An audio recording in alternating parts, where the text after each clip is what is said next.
The word anti-vax has been around for almost as long as the word vaccine. Apparently it was first mentioned in a letter by Edward Jenner in the early 1800s when he wrote it as anti-vax, spelt V-A-C-K-S. It is usually used in a derogatory sense, but if you know the truth about vaccines, then the term should be embraced. In fact, we made a video appearance at the recent Free Media Summit in Australia, and for our introduction, Dr. Graham Lyons, Research Fellow at the University of Adelaide, stated, "We are proud to bring you two global superstars of natural health, Drs. Samantha and Mark Bailey from Christchurch. Like me, they wear the anti-vaxxer label as a badge of honour."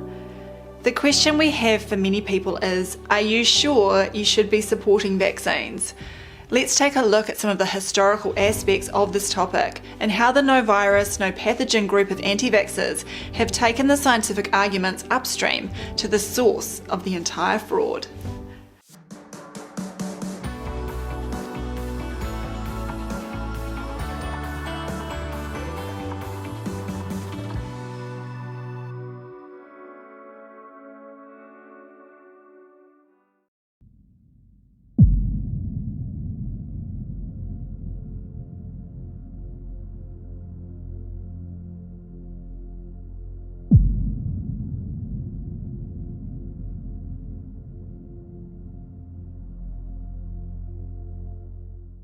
Earlier this month, the Daily Mail ran a story about Dr. Anne McCloskey with the headline, "GP with unblemished 40-year career gets 6-month suspension for vitriolic anti-vax comments." It was reported that a medical practitioners tribunal service hearing held late last month heard how, in a video on August 21, 2021, she claimed the dangers of the pandemic had been invented and promoted to the public. This whole hype has largely been a figment of the media and the government and their lying scientific advisors' deceptions, she said. In another, she claimed COVID vaccines weren't being used to protect people's health, but instead harm them. In other words, she told the truth. But because she discouraged a vaccine, the medical establishment came after her. In a fantastic non sequitur, the Medical Practitioners Tribunal said, quote, "There was clear evidence that Dr. McCloskey's actions had the potential to undermine public confidence in the medical profession, and that by doing this, there was a risk to public health and safety." Notice the ethereal concepts of potential and public health. They produced zero evidence that she harmed anyone. The medical institutions are the ones harming the public, and it is the duty of all of us to call them out. If that means undermining public confidence in other doctors, then that's what we need to do. The Daily Mail article made a half-hearted effort to convince people that the pointless and dangerous COVID shots saved almost 20 million lives in the first-year rollout with this slapdash chart. And who came up with these figures? It was those academics at Imperial College London. Straight to the methods section of the publication, and it states, "For this mathematical modelling study, we used a previously published COVID-19 transmission model and fitting framework to obtain profiles of the COVID-19 pandemic in each country, and thus estimate the counterfactual scenario in which vaccines are not delivered." Frankly, it sounds made up. In other words, even for those who believe in viruses, they can see that this is a work of contrived modelling fiction. And as a final point, who supported the paper? The funders included the WHO, Gavi, the Vaccine Alliance, and the Bill and Melinda Gates Foundation. Welcome to the world of vaccine mythology, where the products kill people and are promoted as life-saving by the vested interests. What was encouraging was that the vast majority of comments under the Daily Mail article were in support of Dr. McCloskey. Keep in mind, this is a mainstream publication, but the readers are right behind her and not worried that she made anti-vax comments. Our observation is that this is a result of the COVID-19 fraud. Many people who were neutral or going along with vaccines have looked into this topic and are now turning against the concept.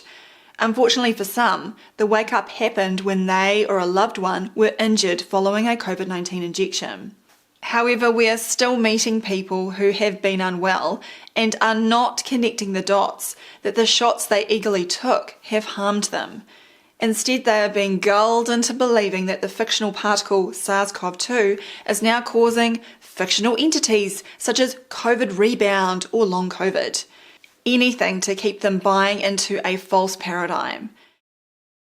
And this is why exposing the source of the virological and germ theory fraud is where we focus our energy, as it will bring down the entire fraud, including the vaccine aspect. Mark and I are currently in the final stages of writing a new book, which we plan to publish in the next few months. Recently, we were researching aspects of vaccines, and Mark exclaimed that almost everywhere you look, the level of propaganda and gaslighting is so intense that it is hardly surprising most people are still taking them. From fraudulent historical claims about Louis Pasteur's work, to bogus statistics, to sensationalized anecdotal stories about an unvaccinated child that became ill. Anyone looking at material from governments, mainstream media, or doctors in the medico-pharmaceutical industry would think that accepting vaccines is a no-brainer. In my video, Death Shot Doctors Stand Down, I covered the 6,700 or so doctors in New Zealand that endorsed the COVID injections in 2021. The mainstream media attempted to pass this off to the public as evidence that the jabs were safe and effective. However, you can safely say that most of these doctors know almost nothing about any vaccines, including the COVID shots. How do I know? Well, I was once a doctor in the system and experienced firsthand the program of indoctrination they are subjected to. Their education consisted of learning the childhood vaccination schedule, possibly some travel vaccinations, and then some pointers on how to deal with anti-vaxxers. They do not learn anything important, such as the exact contents of the vials or the nature of the farcical clinical trials that result in approval of a vaccine. In short, along with the pharmaceutical companies that make the products, they are among the worst people in the world to get advice from. And we haven't even got to the foundational problems of germ theory and, quote, immunity, concepts that have also been hammered into their minds. Most doctors and their overseers are outraged when confronted with the fact that they know almost nothing about vaccines. In 2013, Australian researcher and head of the Australian Vaccination Network, Greg Beattie, made a direct hit when he announced, "If you read one good book on vaccinations, you'll probably know 10 times more than your average GP." Australian Medical Association Chief Dr. Steve Hambleton expressed outrage that the AVN was running down the skills of doctors, each of whom has spent a decade in training.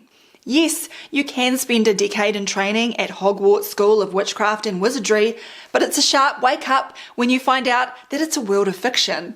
I'm gonna kill him. One way to analyse the evidence of vaccines is on the establishment's own terms. That is, accepting premises such as pathogens and the immune system, and then looking at the official figures of morbidity and mortality for various diseases. One of these standout examples is the book Dissolving Illusions, first published in 2013. Now, don't get me wrong, you can watch my recent interview with co-author Roman Bystrianic, who is well aware of the problems of disease classification and increasingly with germ theory. However, the book is able to completely refute the notion that vaccines had any significant role in preventing illness or death. For people who are new to this, I encourage them to read the book, or at least view the various charts on the Dissolving Illusions website. Here you can see, for example, that whether it concerns smallpox, whooping cough, or measles, vaccines are not the reason for the vast improvements we have seen. By the way, Greg Beattie has also produced historical vaccine charts, including those specific to Australia. I'll put the link for this information in the description. Now, despite these charts being produced from official figures and being accurate, vaccine defenders have attempted to argue that they are disingenuous. If you want to read a more detailed account of how they do this, then I would recommend the recent Winter Oak Post, Vaccine Evangelists, Apostates and Apologists, Part 5, The Apologists by Jordan Henderson. The piece deconstructs several articles by vaccine apologist Dr. David Gorski, who runs a website inappropriately called Science-Based Medicine. Henderson outlines how Gorski conflates vaccines didn't save us with vaccines don't work. Greg Beattie wrote about this tactic in 2011, noting, quote, These people tend to argue one thing, that this data cannot be used to assess vaccine performance, and they are correct. These graphs do not make any attempt whatsoever to measure the performance of a vaccine. They simply put things into historical perspective for us. This perspective illustrates that vaccines were unimportant influences in the bigger picture, that they arrived too late to be considered potential contributors of any significance. Greg Beatty, Fooling Ourselves 2011. At Science-Based Medicine, Gorski produced another smokescreen when he claimed, "No one ever said that vaccination did account for the impressive declines in mortality seen in the first half of the 20th century. Henderson easily quashes this claim and wrote, "I documented 4 different instances of Paul Offit claiming that vaccines have added 30 years to our lifespan. I shared an interview with Rino Rapoli in which he reminds the audience that before vaccines we lived 47 years and that if we stop vaccinating we will return to living 47 years rather than the 85 current average at the time of the interview." These are cut and dry examples of vaccinationists saying exactly what Gorski is asserting that no one is saying. And Paul Offit and Rino Rapoli aren't just any vaccinationists. They are some of the most prominent vaccine developers and evangelists in the world. The world in the stranglehold of corona. Hundreds of thousands of people are dying. The streets are deserted. The global economy is on its knees. Never before has humanity had to develop a vaccine against a deadly disease as quickly as today. Lifetime achievement goes to Dr. Rino Rapoli. In 2017, the European Patent Office honoured a man for his life's work who now, in the year 2020, could save many lives. Henderson also examines the highly selective charts that the vaccine promoters may display. For example, this is a chart from the situation of whooping cough in Spain 1998 to 2016 by the National Epidemiology Centre. They make no mention in that document that most of the whooping cough mortality decline occurred before the vaccine was added to the schedule in 1965, and they give no explanation for why they started their graph in 1965. Henderson's chart shows the official whooping cough mortality figures for Spain going back to the year 1900, so we can see exactly what they are hiding from the public. Next on the chopping block is the fake graphs, and Henderson finds a classic from Dr. Ian York, now team leader for the Molecular Virology and Vaccines team in the CDC's Influenza Division. Interestingly, Dr. York removed the post earlier this year, but it can still be found on the web archive. York produced this graph and tried to argue that, quote, measles deaths were constant for over 100 years until the vaccine was introduced. But as Henderson explains, the 1937 data point was a complete fabrication at 450, and because the official records from England and Wales indicate the figure was actually 25.6, meaning the graph should look like this. In any case, the graph ends around 30 years before the introduction of the vaccine. Once again, the charts from Dissolving Illusions show what really happened. For a deeper dive into the vaccine conflict and how to address vaccine promoters, please take a look at Jordan Henderson's series over at the Winter Oak website. Suffice to say, there is ample evidence that vaccines are not a, quote, great public health achievement, as claimed by agencies such as the CDC. I think it is fair to say that 2020 saw a surge in a new wave of anti-vaxxers. The COVID-19 situation was the precipitant for some of us to start questioning medical science in a whole new way. By the time the COVID injections were ready to roll out in late 2020, we had discovered that not only did SARS-CoV-2 not exist, as claimed, but that the entire virus model could be dismantled and refuted. As the investigations went deeper, it was apparent that germ theory itself was fraudulent and microbes were not pathogenic. Next to go was the establishment's concept of the immune system, essentially an offshoot of germ theory. At this point, any residual belief that any vaccines could be of benefit to anyone evaporated. It was a realization that we have been subjected to over a century of bogus models that are designed to benefit vested interests, such as the medico-pharmaceutical industry. In many ways, it is a return to the understandings that Béchamp, Leveson, Crichton, Williams, and others had about health. They are smeared by the establishment as cranks, of course, to discourage people from reading what they actually wrote. When the Medical Council of New Zealand made their bungled attempt to gag my speech in 2020, they alleged I was a danger to the public as I encouraged people to do their own research. Well, once again, I encourage you to look into these matters yourself because the public health authorities are deceiving you, whether the various individuals involved realise it or not. As many of you are aware, the Virus Mania team has written to many of the so-called top medical institutions in the world, asking them for one study demonstrating that the vaccinated have better health outcomes than the unvaccinated. If we get a response, it is typically along the lines of, "The information you have requested is readily available through online databases such as PubMed." We respond that we have spent a great deal of time searching PubMed but did not find the information. Could you please just send us one scientific study? No responses to date.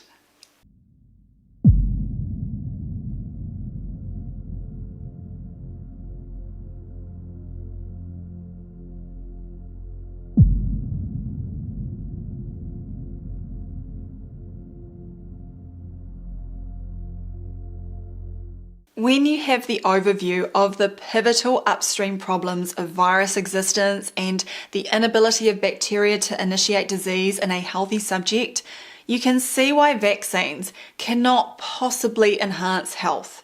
It is also unnecessary to look at studies involving aspects such as antibodies, which are falsely claimed to offer, quote, protection. All they are left with are bogus modelling papers from the likes of the Imperial College and highly disingenuous data manipulation. For example, our research exposed the CDC doing this with the tetanus vaccine in my video, Do I Need a Tetanus Shot? And then there is the issue of allopathic classification of disease, which can be changed to alter case numbers depending on factors such as vaccination rates. We have outlined this with polio, and Katie Sugak exposes this type of deception in her excellent video, The Truth About Smallpox.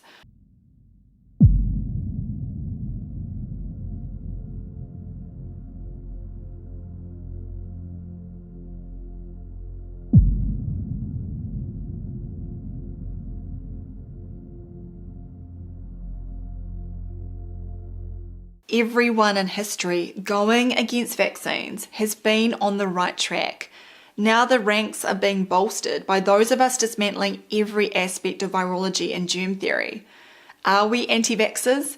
If that means avoiding all vaccines for ourselves and our loved ones, of course we are. If this type of information is new for you, then please visit drsambailey.com, where there are hundreds of videos, interviews and articles covering the topics mentioned here and many more. If you enjoyed this video, please visit supportdrsam.com